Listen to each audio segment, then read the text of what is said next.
ጤና ይስጥልኝ ክቡራን ተመልካቾቻችን ከኢሳት ነጻ የህዝብ ሚዲያ የሰዓቱን ዜና ይዘን ቀርበናል። ከዘገባዎቹ ጋር ትዕግስት ተስፋዬ አብራችሁ ቆይታ አደርጋለሁ። አብራችሁን ሁኑ። ቀዳሚ ወዳደረግነው ዘገባ አልፋለሁ። አንጋፋው አዲስ አበባ ዩኒቨርሲቲ እስከዛሬ ያስመረቃቸው ተማሪዎች ከ300 ሺህ በላይ መድረሳቸውን ገለጸ። ዩኒቨርሲቲው 75ኛ ዓመት የአልማዝ ኢዮቤልዩ በዓሉን በማስመልከት በዛሬው ዕለት የቀድሞ ተማሪዎች ቀን በሚል ሰይሞ የተለያዩ ሁነቶችን አካሂዷል። ዮሐንስ ተስፋ ተጨማሪ ያለው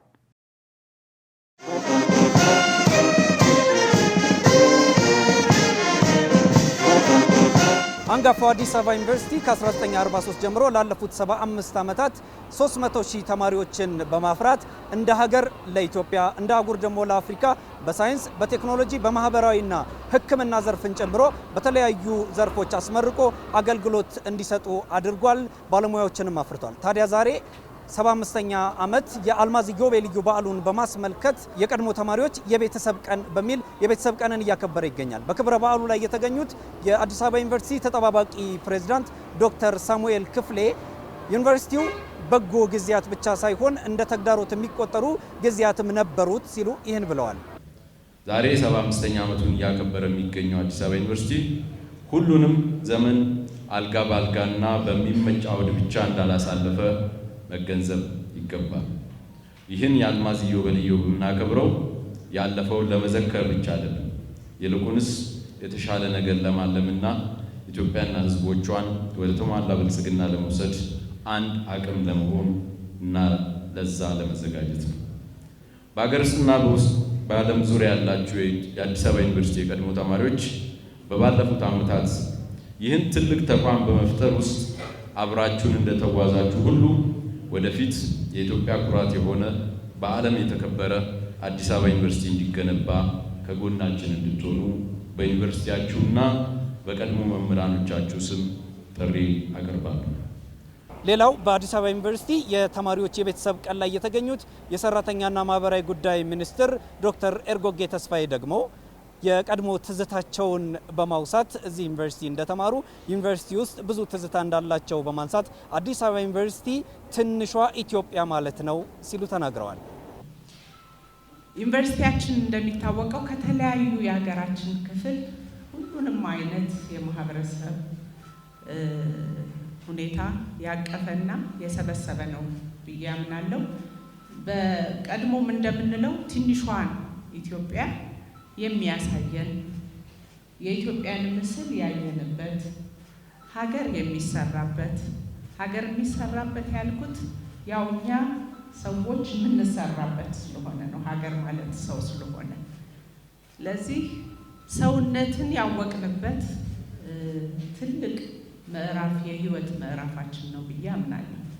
75ኛ ዓመት ክብረ በዓሉ ሲከበር እንግዲህ የቀድሞ ተማሪዎችን ማስተባበሩ ለምን አስፈለገ?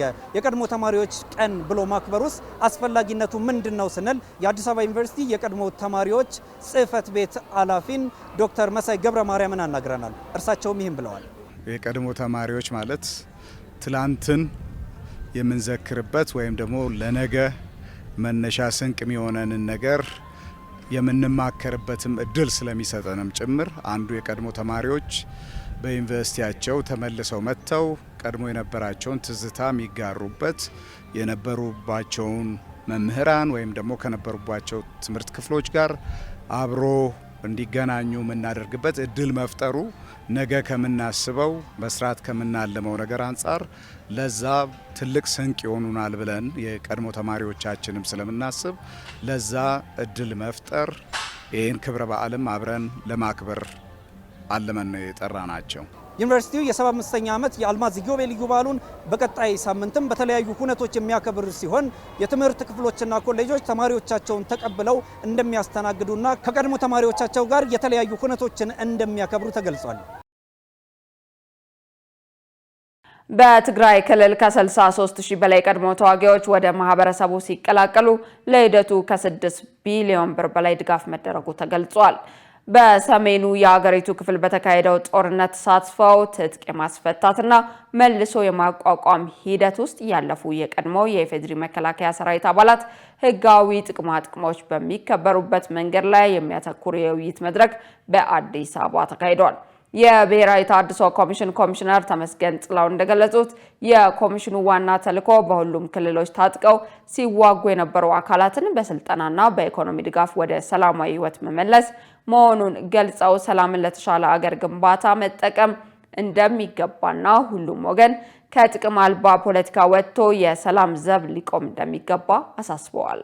በፕሪቶሪያው ስምምነት መሰረት በትግራይ ክልል ከ63000 በላይ ቀድሞ ተዋጊዎች ወደ ማህበረሰቡ የተቀላቀሉ ሲሆን ለዚህም በክልል ከ6.7 ቢሊዮን ብር በላይ ወጪ ተደርጓል። በሀገር አቀፍ ደረጃ ደግሞ 80000 በላይ ለሆኑ የቀድሞ ተዋጊዎች ለተሃድሶ ሂደቱ ከ10 ቢሊዮን ብር በላይ ድጋፍ መደረጉን ተናግረዋል። ኮሚሽነሩ አሁንም በተለያዩ ክልሎች በጫካ የሚገኙ የታጠቁ ኃይሎች መንግስት እያቀረበ ያለውን ተከታታይ የሰላም ጥሪ ተጠቅመው ወደ ምክክር ጠረጴዛ እንዲመጡ ጥሪ አቅርበዋል። የመከላከያ ሰራዊት የሰው ሀብት አመራር ዋና መምሪያ ኃላፊ ሌተናል ጀነራል ሀጫሉ ሸለመ የፕሪቶሪያውን ስምምነት ተግባራዊ ለማድረግ የመከላከያ ሰራዊት ቁርጠኛ መሆኑን ገልጸዋል።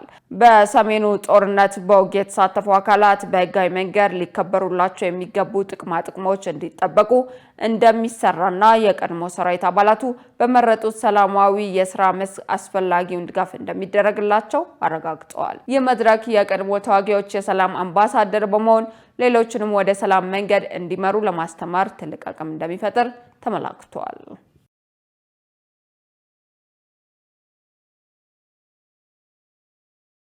የኮንስትራክሽን ምህንድስና ማኔጅመንት የልህቀት ማዕከል በተያዘለት የጊዜ መርሃ ግብር እየተከናወነ መሆኑ ተገለጸ።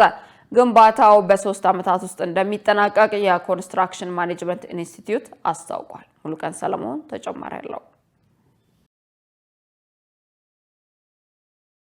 የከተማና መሰረተ ልማት ሚኒስቴር የኮንስትራክሽን ማኔጅመንት ኢንስቲትዩት የኮንስትራክሽን ምህንድስናና ማኔጅመንት የልቀት ማዕከል በሰንዳፋ አቅራቢያ በማስገንባት ላይ ይገኛል። ግንባታው የደረሰበትን ደረጃ በሕዝብ ተወካዮች ምክር ቤት ለተከበሩ በከተማ መሰረተ ልማትና ትራንስፖርት ጉዳዮች ቋሚ ኮሚቴ አባላት፣ ለሴክተሩ ሚኒስትሮችና ለተቋሙ ኃላፊዎች በዛሬው ዕለት አስጎብኝተዋል። የኢትዮጵያ ኮንስትራክሽን ባለስልጣን ዋና ዳይሬክተር ዶክተር መስፍን ነገው መርሃ ግብሩ ላይ እንደተናገሩት ማዕከሉ ሲጠናቀቅ ከሀገር አልፎ በዓለም አቀፍ ደረጃ ተወዳዳሪ የሆነ የኮንስትራክሽን ኢንዱስትሪና ባለሙያዎችን ለማፍራት ያግዛል።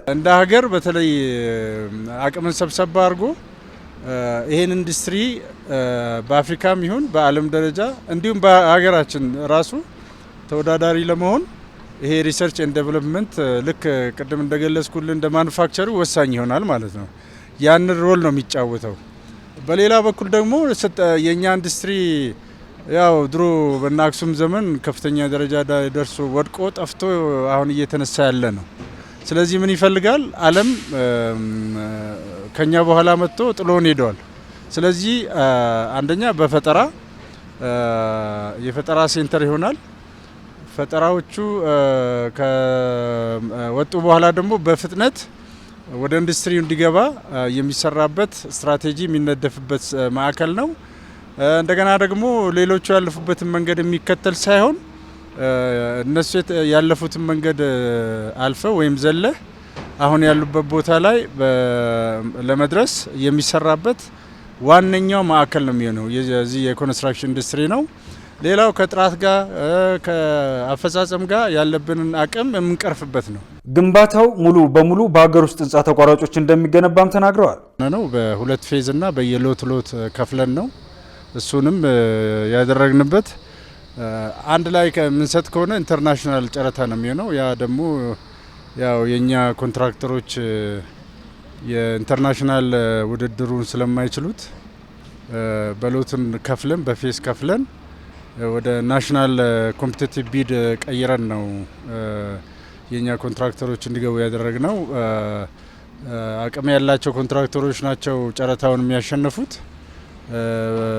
ምንም እንኳን ካሽ ፍሎ ክፍያው በሚገባው ባይሄድም አቅም ያላቸው ኮንትራክተሮች በመሆኑ በስኬጁሉ መሰረት እየሄደ ነው። የኢትዮጵያ ኢንጂነሪንግ ኮርፖሬሽን ዲዛይን ክፍል ኃላፊ አርክቴክት ብሩክ ታከለ በበኩላቸው የማዕከሉ አጠቃላይ ይዘት ምን እንደሚመስል አብራርተዋል።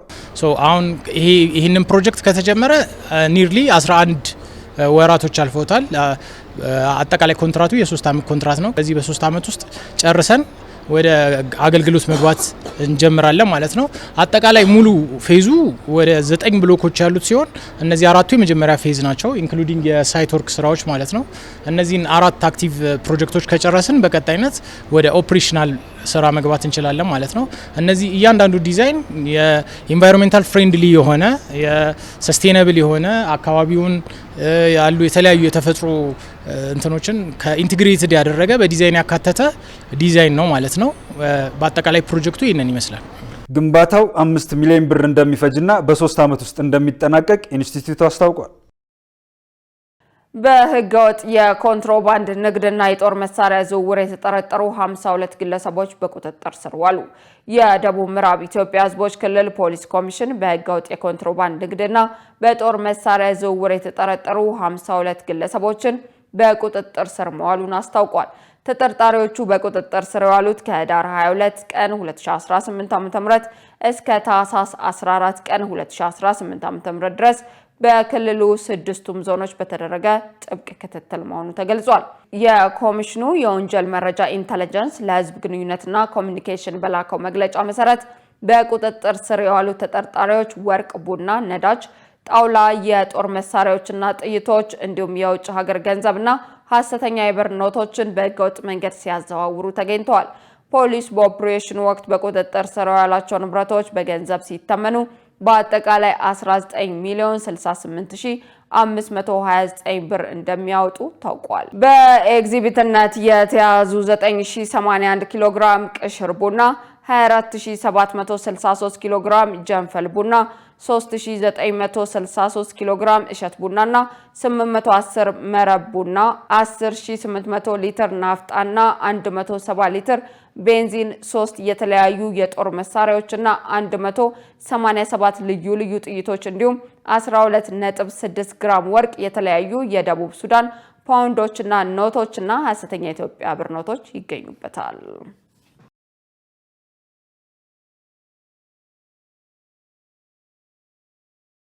የዘንድሮን የጥምቀት በዓል በታሪካዊቷ የጎንደር ከተማ በድምቀት ለማክበር የሚያስችሉ የቅድመ ዝግጅት ስራዎች መጠናቀቃቸውን የጎንደር ከተማ አስተዳደር አስታወቀ። የከተማው ከንቲባ ቻላቸው ዳኛው ለጋዜጣ ፕላስ እንደገለጹት በየዓመቱ ጥር 11 ቀን የሚከበረው የጥምቀት በዓል ዘንድሮን በተለያዩ ሃይማኖታዊና ባህላዊ ትዕይንቶች በደመቀ ሁኔታ ይከበራል። በበዓሉ ላይ በሚሊዮን የሚቆጠሩ የሀገር ውስጥና የውጭ ሀገር እንግዶች ይገኙበታል ተብሎ እንደሚጠበቅ ከንቲባው ገልጸዋል። ከበዓሉ ቀደም ብሎ ከጥር 1 እስከ ጥር 9 ቀን 2018 ዓ.ም ድረስ ጥርን በጎንደር በሚል መሪ ቃል በቁንጅና ውድድር የበዓል ሳምንትና የተለያዩ ሁነቶች እንደሚከናወን አብራርተዋል። በዝግጅቱ ላይም ለሀገርና ለወገን አስተዋጽኦ ላበረከቱ ዜጎች የአጼዎች ሽልማት እንደሚሰጥም ተናግረዋል። የጎንደር ሕዝብ አንድ አባወራ አንድ እንግዳ በሚል ጥንታዊ ባህሉ እንግዶችን ለመቀበል ዝግጁ መሆኑን የገለጹት ከንቲባው በሀገር ውስጥና በውጭ የሚኖሩ ኢትዮጵያውያን እንዲሁም የውጭ ሀገር ዜጎች በበዓሉ ላይ እንዲታደሙ ጥሪ አቅርበዋል። የጥምቀት በዓል በተባበሩት መንግስታት የትምህርት ሳይንስ የባህል ተቋም ዩኔስኮ በማይዳሰስ ቅርስነት የተመዘገበ ዓለም አቀፍ ቅርስ መሆኑ ይታወቃል።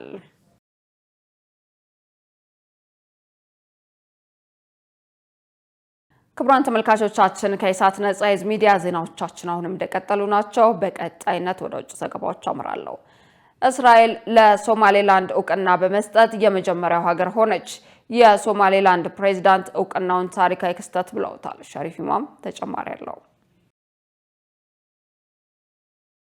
ለሶማሌላንድ በይፋ እውቅና በመስጠት እስራኤል በዓለም የመጀመሪያው ሀገር ሆነች። ዓለም አቀፍ እውቅና ለማግኘት ለ3 አስርት ዓመታት ጥረት ስታደር ለነበረች ሀገር እንደ ትልቅ ድል ተቆጥሯል። ጠቅላይ ሚኒስትር ቤንያሚን ኔታንያሁ አርብ ዕለት እንዳስታወቁት እስራኤልና ሶማሌላንድ ሙሉ የዲፕሎማሲ ግንኙነት መመስረታቸውን የሚያረጋግጥ የጋራ ስምምነት ተፈራርመዋል ብለዋል። ይህ የሆነው በአሜሪካው ፕሬዝዳንት ዶናልድ ትራምፕ አነሳሽነት በአብርሃም ስምምነት መንፈስ የተፈረመ ስምምነትም ነው ብለዋል። ከሶማሊያ እንደ አውሮፓውያን አቆጣጠር በ1991 ተገንጥላ የራሷን ነፃነት ላወጀችው የሶማሌላንድ ይህ እርምጃ እንደ ትልቅ ድል ተቆጥሯል።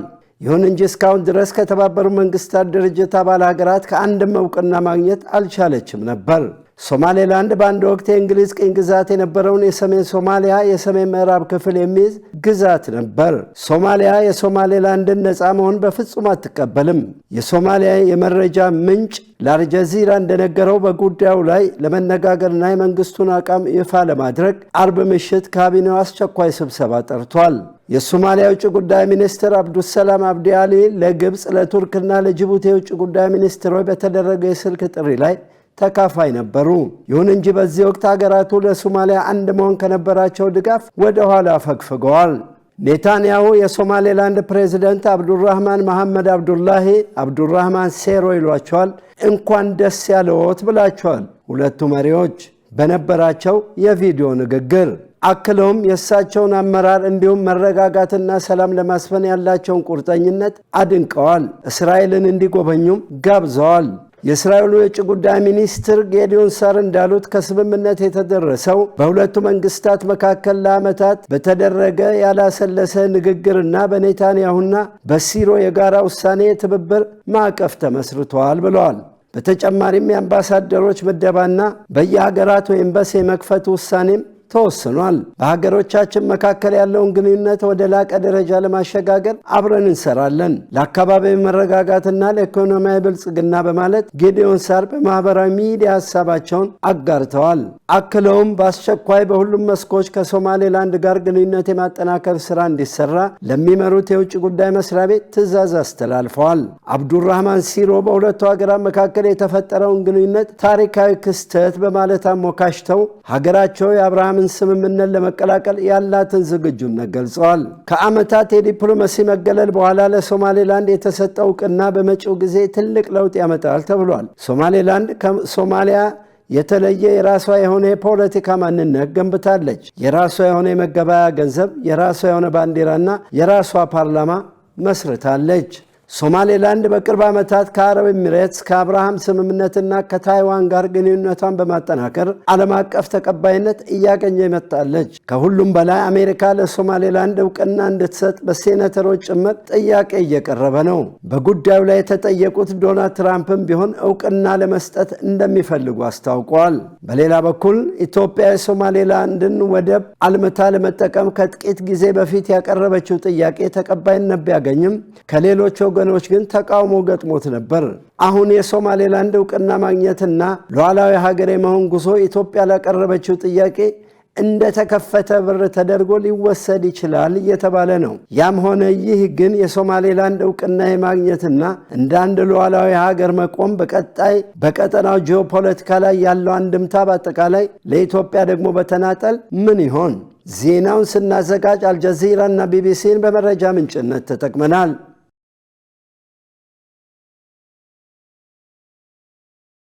ታይላንድና ካምቦዲያ አስቸኳይ የተኩስ አቁም ላይ ለመድረስ መስማማታቸውን የሁለቱ ሀገራት የመከላከያ ሚኒስትሮች ዛሬ ባወጡት የጋራ መግለጫ አስታወቁ። ሁለቱ ወገኖች ሁሉንም የወታደሮች እንቅስቃሴ ለመክታትና በድንበር አካባቢዎች የሚኖሩ ሰላማዊ ሰዎች ወደ ቤታቸው እንዲመለሱ ለመፍቀድ ተስማምተዋል። ይህ ስምምነት ቢያንስ 41 ሰዎች እንዲገደሉና 1 ሚሊዮን ገደማ ሰዎች እንዲፈናቀሉ ምክንያት የሆነውን ለሳምንታት የዘለቀ ከፍተኛ የድንበር ውጊያ የሚያስቆም ነው። የተኩስ አቁሙ ከዛሬ ጠዋት 2 ሰዓት ጀምሮ ተግባራዊ መሆኑ እንደሚጀምር ተገልጿል። የተኩስ አቁሙ ተግባራዊ ከሆነ ከ72 ሰዓታት በኋላ በታይላንድ የተያዙ 18 የካምቦዲያ ወታደሮች እንደሚለቀቁ መግለጫው ያስረዳል። እዚህ ስምምነት ላይ የተደረሰው የታይላንድና ካምቦዲያ ባለስልጣናት ጦርነቱን ለማስቆም ለበርካታ ቀናት ንግግር ካደረጉ በኋላ ነው። የጋራ መግለጫው ግጭትን ለማርገብ እንደሚወሰዱ ከዘረዘራቸው እርምጃዎች መካከል በሰላማዊ ሰዎች፣ በሲቪል ተቋማትና መሰረተ ልማቶች እንዲሁም በሁሉም ወገን ባሉ ወታደሮች ኢላማዎች ላይ የሚሰነዘሩ ጥቃቶችን ማቆም የሚሉት ተካተዋል። መግለጫው ሁለቱም ወገኖች ያለ ትንኮሳ ተኩስ ከመክፈት ወይም ወደ ሌላኛው ወገን ይዞታዎች ወይም ወታደሮች ከመጠጋትና ወታደራዊ እንቅስቃሴ ከማድረግ መቆጠብ አለባቸው ሲል አስፍሯል። መግለጫው እንደሚያስረዳው በታይላንድ የተያዙ 18 የካምቦዲያ ወታደሮች የሚለቀቁት በኩዋላላምፑር ስምምነት መንፈስ ነው። ሁለቱ ሀገራት ጥቅምት ላይ ይህንን ስምምነት የፈጸሙት የአሜሪካ ፕሬዝዳንት ዶናልድ ትራምፕ በተገኙበት ስነ ስርዓት ላይ ነበር። በታህሳስ መጀመሪያ ግን እንደ አዲስ ግጭት ማገርሸቱን ተከትሎ የተኩስ አቁም ስምምነቱ ፈርሷል። ስምምነቱን ለመፍረሱ አንዳቸው ሌላኛቸውን ተጠያቂ እያደረጉ ይገኛሉ። የታይላንድ ጦር ወታደሮቹ በታይላንድ ኡቡን ራቲቻኒ ግዛት ውስጥ ከካምቦዲያ ለተከፈተባቸው ተኩስ ምላሽ እንደሰጡና አንድ የታይላንድ ወታደር መገደሉን ይገልጻል። በፕሪምቪገር ግዛት ጥቃቱን የጀመሩት የታይላንድ ኃይሎች እንደሆኑ የሚገልጸው የካምቦዲያ መከላከያ ሚኒስቴር በበኩሉ ካምቦዲያ የአጸፋ እርምጃ እንዳልወሰደች በአጽንኦት ተናግሯል። ክቡራን ተመልካቾቻችን ከኢሳት ነጻ የህዝብ ሚዲያ ለሰዓቱ ያዝናቸው ዘገባዎች በዚሁ ተጠናቀዋል። ዜናዎቹን እየመራው ትዕግስት ተስፋዬ አብሬያችሁ ቆየው። መልካም ጊዜ።